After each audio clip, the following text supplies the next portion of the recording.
Assalamualaikum warahmatullahi wabarakatuh. Sebelumnya, yang terhormat kepada Ibu Rohmah Maulidiyah MAG selaku dosen pengampu mata kuliah Sejarah Pemikiran Ekonomi Islam dan teman-teman yang dirahmati oleh Allah. Sebelumnya, saya izin memperkenalkan diri terlebih dahulu. Nama saya Ruhil Mamuah, NIM 1022-10123. Kelas SMD, jurusan Hukum Ekonomi Syariah, Fakultas Syariah, Institut Agama Islam Negeri Ponorogo. Pada kesempatan kali ini, saya akan menjelaskan tentang pemikiran ekonomi Yahya bin Umar. Poin yang pertama yaitu tentang background atau biografi Yahya bin Umar. Nama lengkap Yahya bin Umar adalah Abu Zakaria Yahya bin Umar bin Yusuf bin Amir Al-Kanani Al-Andalusi. Beliau lahir pada tahun 828 Masehi atau 213 Hijriah di Andalusi.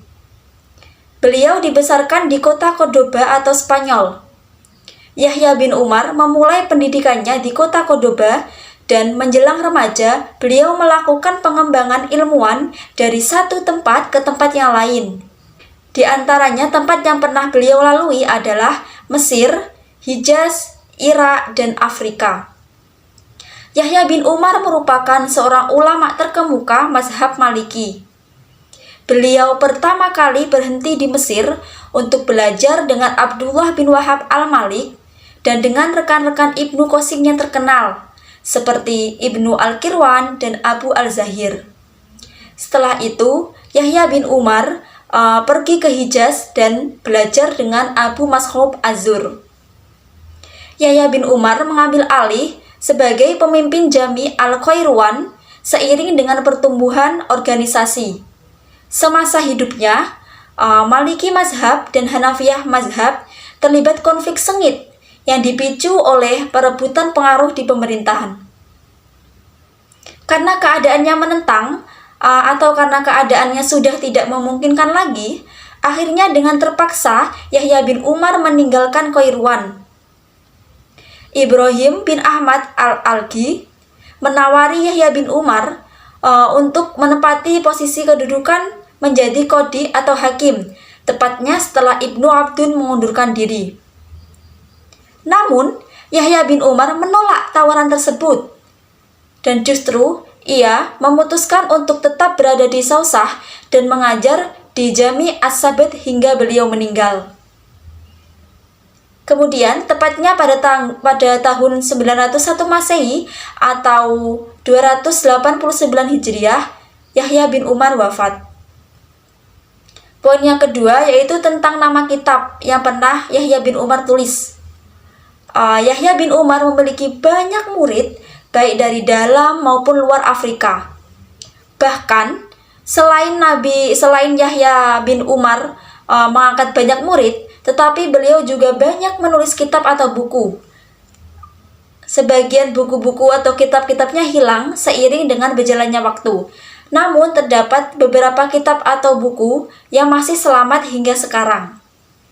Di antaranya yaitu yang pertama, Kitab Ahkam Al-Suq. Yang kedua, Alkitab Al-Muntakabih. Yang ketiga, ada Kitab Ihtilaf Ibnu Al-Qasim wa Al-Ashab. Kitab keempat, Al-Fadail Al-Wudu wa Al-As-Solah. Yang kelima, Alkitab Al-Mizan. 6. Alkitab Al-Waswasah. 7. Alkitab Al-Sirah. 8. Alkitab Al-Ahmiyah Al-Husun. 9. Fadail Al-Munasir wa Al-Ribat. 10. Alkitab Al-Rad ala Al-Syafi'i. Kitab ke-11 Al-Rad ala Al-Sukukiyah. Ke-12 Al-Rad ala Al-Murjiyah. Dan yang ke-13 Al-Nahi an Hududi Masjid Al-Sabat. Nah, di antara kitab-kitab yang sudah saya jelaskan tadi, ternyata terdapat dua kitab yang paling terkenal, yaitu Kitab Al-Muntakabi fi Ihtisar dan Kitab Ahkam Al-Suq. Buku pertama di dunia Islam yang secara khusus membahas tentang hisbah dan berbagai hukum di pasar adalah Kitab Ahkam Al-Suq yang Yahya bin Umar tulis pada abad ketiga di benua Afrika. Yahya bin Umar menyampaikan bahwa Kitab Ahkam Al-Suq ditulis karena terdapat dua persoalan yang mendasar. Pertama, hukum syariah mengenai perbedaan keseragaman skala dan prioritas usaha di suatu wilayah tertentu. Kedua, liberalisasi harga yang dikhawatirkan akan merugikan konsumen sebagai bentuk upaya perlindungan terhadap harga gandum oleh hukum syara. Kedua subjek ini diliput secara luas oleh Yahya bin Umar yang melakukan diskusi panjang. Jadi tidak instan. Dia menulis pengantar yang menguraikan berbagai tanggung jawab negara. Tanggung jawab negara tersebut seperti kewajiban untuk menerbitkan masalah moneter, mengontrol bobot dan ukuran, serta melakukan survei pasar. Hal ini menunjukkan bahwa jika dibandingkan dengan metode penyajian dan klasifikasi, maka pembahasan dalam Kitab Ahkam Al-Suq tersebut lebih banyak mengandalkan proses diskusi atau dialog. Pembahasan yang ketiga yaitu tentang pemikiran ekonomi Yahya bin Umar. Yang pertama, pemikiran ekonomi Yahya bin Umar tentang ihtikar atau monopoli. Ihtikar atau monopoli adalah menimbun barang agar yang beredar di masyarakat semakin berkurang atau turun, lalu harganya akan naik. Islam secara tegas melarang praktek monopoli tersebut, karena praktek monopoli ini akan mengakibatkan terganggunya mekanisme pasar, di mana pedagang akan menjual sedikit dari barang dagangannya, sementara jumlah permintaan terhadap barang tersebut semakin banyak atau sangat banyak, sehingga terjadilah kelangkaan barang di pasar. Menurut Yahya bin Umar, apabila di pasar terjadi ketidakstabilan harga akibat ulah oknum pedagang, maka pemerintah boleh melakukan intervensi terhadap harga di pasar, seperti mengembalikan tingkat harga pada keseimbangan harga. Nah, kemudian dapat kita ambil kesimpulan bahwa antara pemikiran ekonomi Yahya bin Umar dengan ekonomi modern saat ini, yaitu tentang adanya larangan ihtikar atau monopoli dan adanya sanksi bagi yang melanggarnya. Meskipun bahasa yang digunakan oleh Yahya bin Umar sangatlah sederhana. Yang kedua, pemikiran ekonomi Yahya bin Umar tentang praktek dumping atau siyasah al-igrok. Siyasah al-igrok atau praktek dumping adalah suatu aktivitas perdagangan yang bertujuan untuk mencari keuntungan dengan jalan menjual harga dengan harga tersebut di bawah dari harga yang berlaku di pasaran. Perilaku tersebut dilarang oleh agama karena akan mengakibatkan kemadharatan bagi masyarakat, seperti persaingan usaha yang tidak sehat dan mengacaukan stabilitas harga di pasar. Apabila hal tersebut terjadi, maka pemerintah dapat mengusir para pedagang tersebut dari pasar.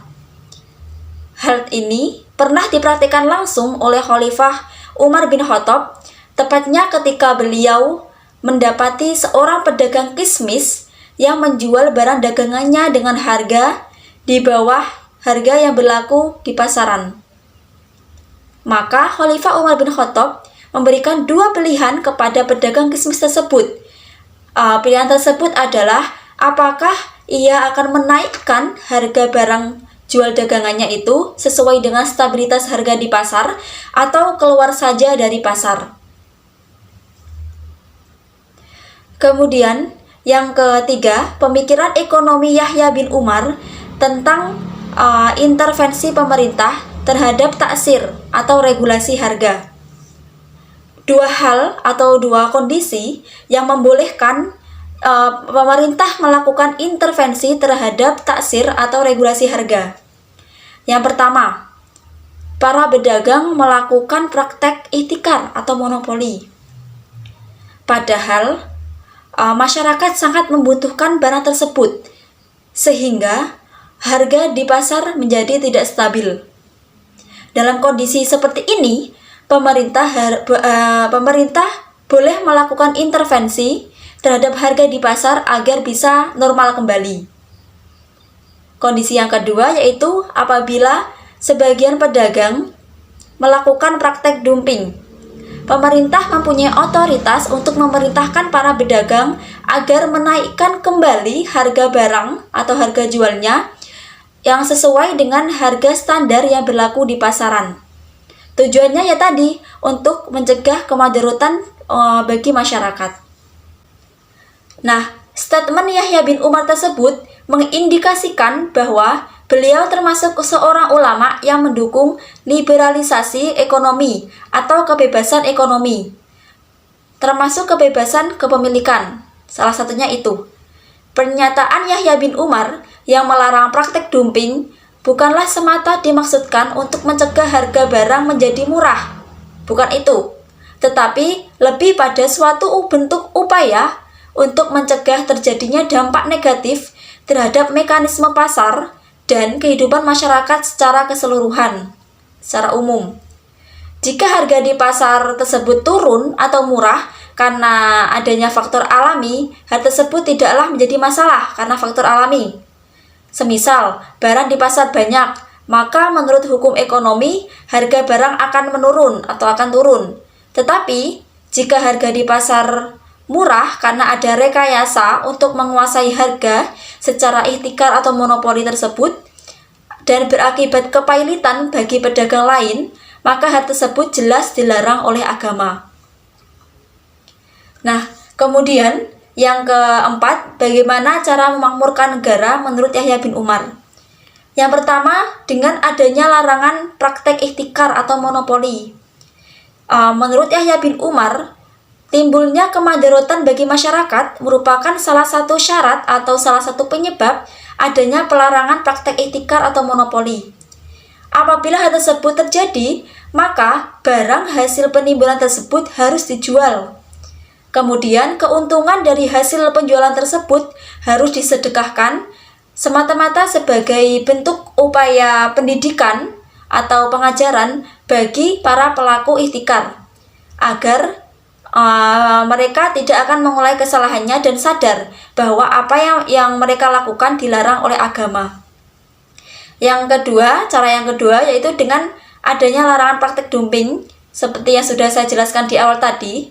Kemudian yang ketiga, menurut Yahya bin Umar, peran negara dalam regulasi harga atau taksir adalah dengan melakukan pengawasan dan pembentukan organisasi khusus untuk mengaudit, sehingga negara memiliki peran yang sangat kuat dalam kendali pasar.